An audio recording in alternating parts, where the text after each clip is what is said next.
Hello students, कैसे हो आप सब? आप सभी का स्वागत है यार स्क्वायर यूट्यूब चैनल में। इस वीडियो के अंदर में हम कुछ बहुत अच्छे तुक्का ट्रिक्स देखने वाले हैं। जेईई मेन 2026 के लिए मेरे पास में प्रीवियस ईयर क्वेश्चंस है 2025 के। तो एग्जाम में किस तरीके से आपको 98 परसेंटाइल 99 परसेंटाइल अगर इस रेंज में जाना है तो कैसे आप एक्स्ट्रा क्वेश्चंस एग्जाम में सॉल्व कर सकते हो, जो बाकी स्टूडेंट शायद छोड़ देंगे आपके पोटेंशियल के जो होंगे, उनको आप कैसे बीट कर सकते हो। ये सारी चीजें हम लोग इस वीडियो के अंदर में जो है समझने वाले हैं। तो एक एक करके हम स्टार्ट करते हैं क्वेश्चंस के थ्रू, समझते हैं कि भाई कैसे हमारे पास में एग्जाम में वर्क करता है। क्वेश्चन नंबर 1 अगर आप देखोगे यहाँ पर तो मैथमेटिक्स का क्वेश्चन है। मेरे पास में ना तीनों सब्जेक्ट के क्वेश्चन है इस वीडियो के अंदर में। मैथ्स में क्वेश्चन आया था ट्रिग्नोमेट्री और इनवर्स ट्रिग्नोमेट्री से रिलेटेड, आप देख सकते हो। कॉस के अंदर में साइन इनवर्स दिया है 3/5 5/13 इस तरीके से दिया है। अब मान लो आप एग्जाम में बैठे हो और आपसे क्वेश्चन सॉल्व नहीं हो रहा, या फिर मान लो आपने चैप्टर ही ढंग से नहीं पढ़ा है कि आप इसको सॉल्व कर पाओ, तो ऐसे केसेस में क्या होता है ना, आप क्वेश्चन को छोड़ देते हो। ठीक है, आप सोचो आप 100 नंबर का पेपर सॉल्व कर रहे हो, आपके कंपटीटर्स भी 100 नंबर का पेपर सॉल्व कर रहे हैं। ठीक है, अब रैंक डिसाइडिंग फैक्टर कहां होगा कि भाई आपके कंपटीटर्स उसके बाद पेपर को वहीं छोड़ दें और आप जो है एक्स्ट्रा क्वेश्चन सॉल्व कर लो जो वो नहीं कर रहे, जो वो छोड़ रहे हैं, और वहां से 100 से आप 150 चले जाओ, 170 चले जाओ, किसी भी स्कोर पे आप पहुंच सकते हो। जितने ज्यादा आप एक्स्ट्रा क्वेश्चन सॉल्व करोगे जुगाड़ से, तुक्का ट्रिक से, उतने ज्यादा आपको वहां पर जो एग्जाम में बेनिफिट मिलेगा। राइट, तो यहां पर समझने का ट्राई करो कि भाई हमको पता है साइन थीटा की वैल्यूज, साइन 0 डिग्री होता है 0, साइन 30 डिग्री हमारे पास में होता है हाफ। ठीक है, फिर हमारे पास में साइन 45 डिग्री जो है 1/√2 ये आएगा हमारे पास में 0.7, अप्रोक्सीमेटली 1/1.4 करोगे। ठीक है, फिर साइन 60 डिग्री हमारे पास में होता है √3/2, मतलब कि 1.7/2, मतलब कि 0.85 आएगा अप्रोक्स। और साइन 90 डिग्री हमारे पास कितना होता है? 1 होता है। तो आप देख सकते हो कि वैल्यू जो है ना वो ग्रेजुअली बढ़ती है साइन के अंदर में। ठीक है, अब हमको दिया है cos sine inverse 3/5 plus sine inverse 5/13 plus sine inverse 33/65। तो अब इसमें क्या है ना, 3/5 जो है इसको आप बोल सकते हो 0.6 है ना, 6/10 हो जाएगा। ये जो 5/13 है ना, इसको जब आप डिवाइड लगाओगे तो 0.4 के आसपास आ जाएगा, है ना। तो रफली हम यहाँ पर इसको बोल सकते हैं 0.4। और ये जो 33/65 है इसको हम बोल सकते हैं रफली 0.5। क्लियर हो गया? तो इसका मतलब क्या है कि भाई हम इसको बोल सकते हैं कॉस साइन इनवर्स 3/5 की जगह साइन इनवर्स 0.6 पकड़ो, और 0.6 जो है वो रफली इस रेंज में आएगा, मतलब 30 और 45 डिग्री के बीच में कहीं आएगा। तो इसको हम रफली 37 डिग्री बोल सकते हैं अप्रोक्सीमेटली। प्लस साइन इनवर्स 5/13 है तो साइन इनवर्स 5/13 हो जाएगा साइन इनवर्स 0.4 रफली। 0.4 रफली इस रीजन में आएगा, है ना, 0.5 से थोड़ा सा कम, तो 30 डिग्री से थोड़ा सा कम, 25 डिग्री हम बोल सकते हैं अप्रोक्सीमेटली। राइट, और साइन इनवर्स 0.5 जो कि 33/65 है, वेरी क्लोज टू 0.5, इसको हम बोल सकते हैं 30 डिग्री, क्योंकि साइन 30 इज हाफ, तो इसको हम बोलते हैं 30 डिग्री। ये सारे अप्रॉक्स वैल्यूज हैं। अब ये कोई बोर्ड एग्जाम तो है नहीं ना कि आपको एक्चुअल सोल्यूशन दिखाना पड़े, है ना। आपको जुगाड़ से अगर सही आंसर आ रहा है तो सही बात है। तो इसमें आप अगर देखोगे अप्रोक्सीमेटली इसको आप ऐड करोगे ना, so this is coming close to 90 degree. देखो आप ध्यान से, हमारे पास में 92 डिग्री के आसपास है, तो क्लोज टू 90 डिग्री है, मतलब 0 को टेंड करेगा ये वैल्यू। अगर 90 से थोड़ा बहुत ऊपर नीचे भी होगा तो भी 0 के आसपास रहेगा। आप देखो बाकी ऑप्शंस जो है, ऑप्शन बी को छोड़ के ऑप्शन ए जो है वो 1 है, ऑप्शन सी ऑप्शन डी जो है हमारे पास में वो काफी दूर है। ठीक है, तो 0 के आसपास कोई भी ऑप्शन नहीं है, एक ही ऑप्शन है 0। तो हम ये प्रेडिक्ट कर सकते हैं कि इसका जो वैल्यू है ना ये 90 ही आएगा सॉल्व करके, तभी इसका आंसर बी होगा यहाँ पर, श्योर शॉट हम यहाँ पर कह सकते हैं। और ऑप्शन बी को आप जब यहाँ पर तुक्का मारोगे ना, 4 नंबर आपको जो है यहाँ पर पूरे मिल जाएंगे। क्या आपको बात समझ में आ रही है यहाँ पर? यस और नो? तो इस तरीके से आपको जुगाड़ करके एक्स्ट्रा क्वेश्चन सॉल्व करना होता है। अगर आपको 99 परसेंटाइल अचीव करना और आपकी पोटेंशियल कम है, आपकी पोटेंशियल है लेट्स से 90 परसेंटाइल की, 92 परसेंटाइल की, वहां से आपको बढ़ाना है स्कोर, तो आप इस चीज को यूज कर सकते हो। अगर आप मान लो एकदम 0 पे हो, बहुत कम मार्क्स आ रहा है आपको, 80-90 मार्क्स तक आप पहुंच सकते हो इन मेथड्स को यूज करके। इस पे मैंने पूरा डेडिकेटेड कोर्स भी बनाया हुआ है, जेईई मेन 2026 तुक्का ट्रिक्स कोर्स, इस पे आप एनरोल कर सकते हो। काफी बढ़िया कोर्स ये होता है और पिछले 4-5 सालों से कोर्सेस चल रहे हैं तुक्का ट्रिक्स के। जेईई मेन का कोर्स हमारा मोस्ट फेमस कोर्स है। इसके अंदर में आप देखते हो कैसे स्ट्रक्चर्ड मैनर में आप सारे ट्रिक्स सीखोगे, एप्लीकेशन देखोगे, प्रीवियस ईयर क्वेश्चंस में 2025 के सारे शिफ्ट्स के जो आप क्वेश्चंस है इसके अंदर में आप देखोगे, बहुत सारे एग्जांपल्स आप देखोगे, कितने टाइप के ट्रिक्स होते हैं जो जेईई मेन के ट्रेंड के हिसाब से वर्क करते हैं।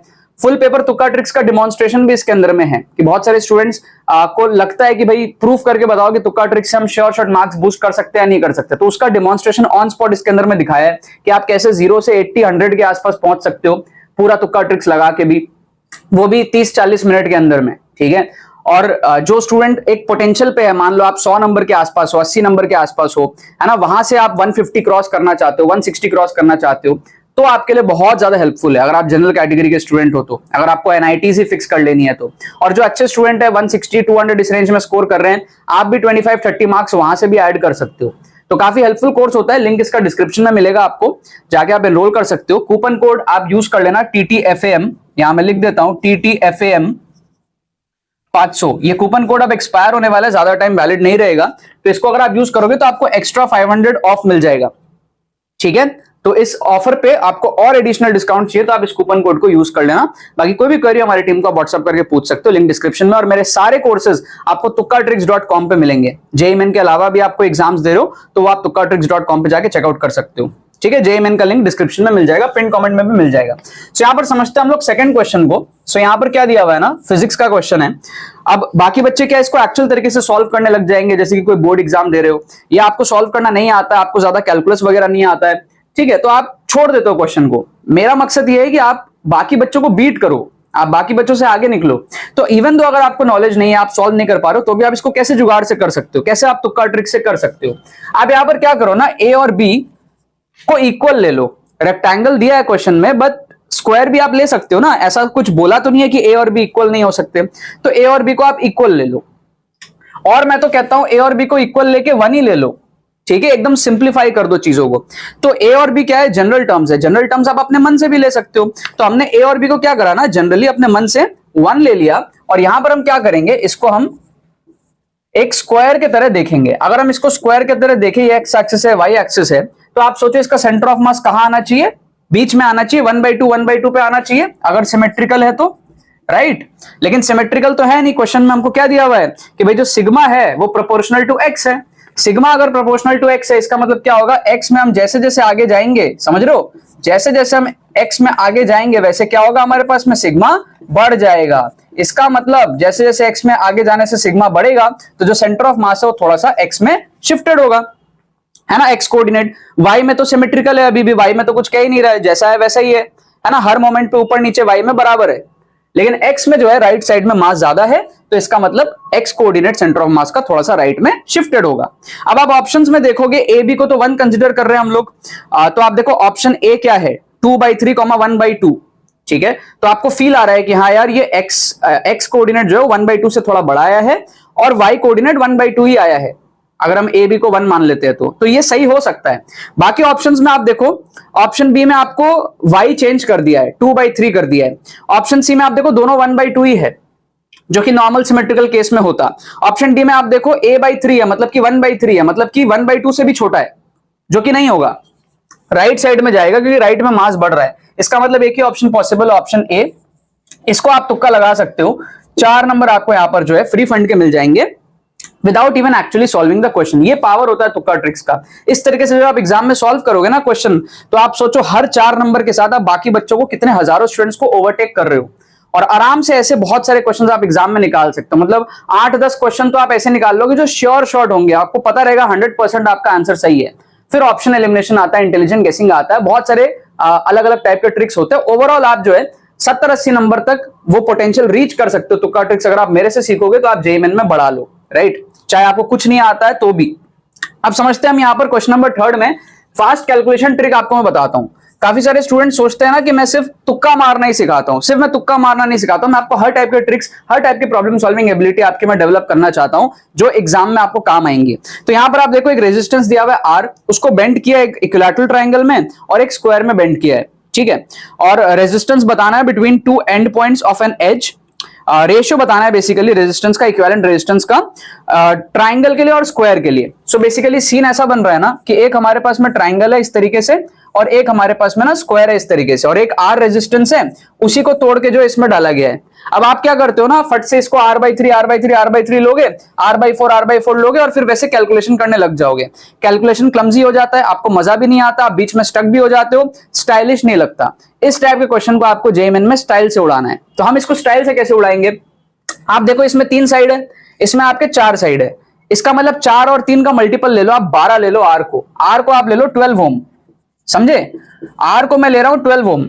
जैसे हमने यहां पर ए बी को 1 लिया ना, क्योंकि ए बी क्या था, जनरल टर्म था, तो वैसे हम यहां पर क्या है, आर को अपने मन से ले सकते हैं, क्योंकि आर भी तो जनरल टर्म है ना, आर को आप कुछ भी ले सकते हो, 100 ले सकते हो, 500 ले सकते हो, सॉल्व करके रेशियो तो सेम ही आएगा, है ना। तो आर को हम अगर 12 ले लेते हैं ना, तो उससे क्या होगा कि भाई सिमेट्रिकली हम यहां पर इजीली तोड़ सकते हैं कि भाई 12 को 3 पार्ट में तोड़ेंगे तो यहाँ पे 4 4 4 हो गया, और यहाँ पे 3 3 3 3 हो गया। अब यहां पर हमको इक्विवेलेंट निकालना ना, हमारे लेफ्ट हैंड का खेल हो जाएगा। कौन सा हैंड का? लेफ्ट हैंड का, राइट।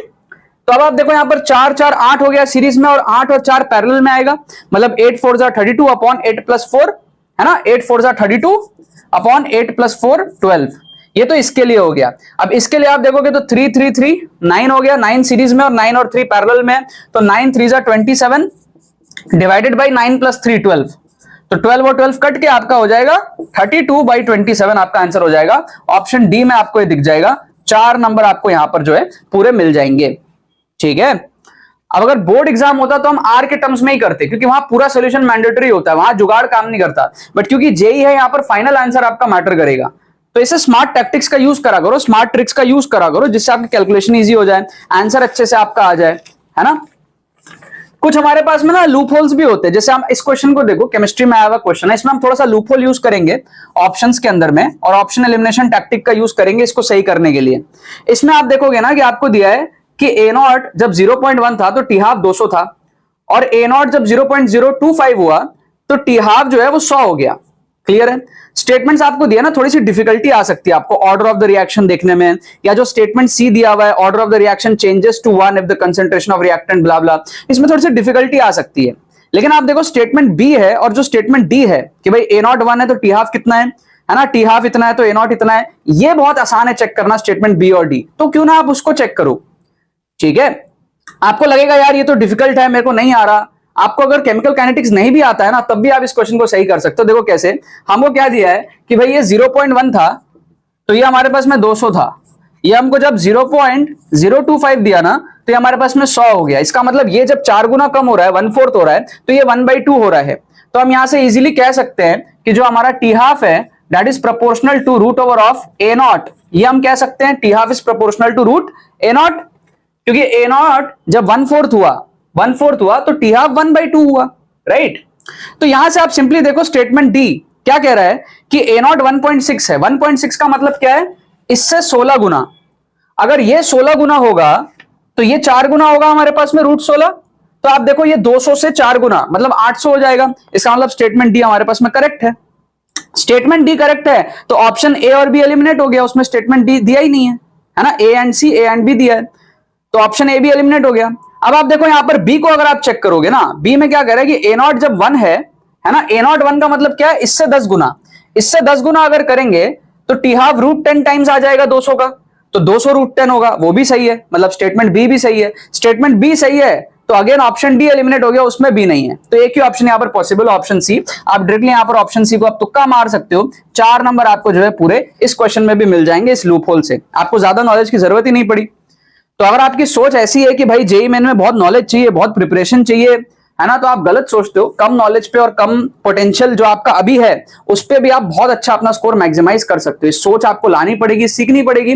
लिंक डिस्क्रिप्शन में दिया हुआ है, तुक्का ट्रिक्स कोर्स का फ्री प्लेलिस्ट का लिंक भी डिस्क्रिप्शन में दिया हुआ है, जो मैं वीडियोस आप लोगों के लिए अपलोड कर रहा हूँ यूट्यूब के अंदर में। देखो, समझो, सीखो। हो सकता है आप पहली बार आए हो, चैनल पर सब्सक्राइब करके रखो, नया चीज हो सकता है आपको लगे, बट सीखोगे, भरोसा करोगे तो ये टेस्टेड प्रूवन चीजें हैं जो हर साल हजारों स्टूडेंट्स को हेल्प करती है, आपको भी आपके जेईई मेन में कर सकती है। चलो बाकी तो बस यही बात है। बहुत बहुत धन्यवाद मेरे साथ इस वीडियो में जुड़ने के लिए, बने रहिए यार।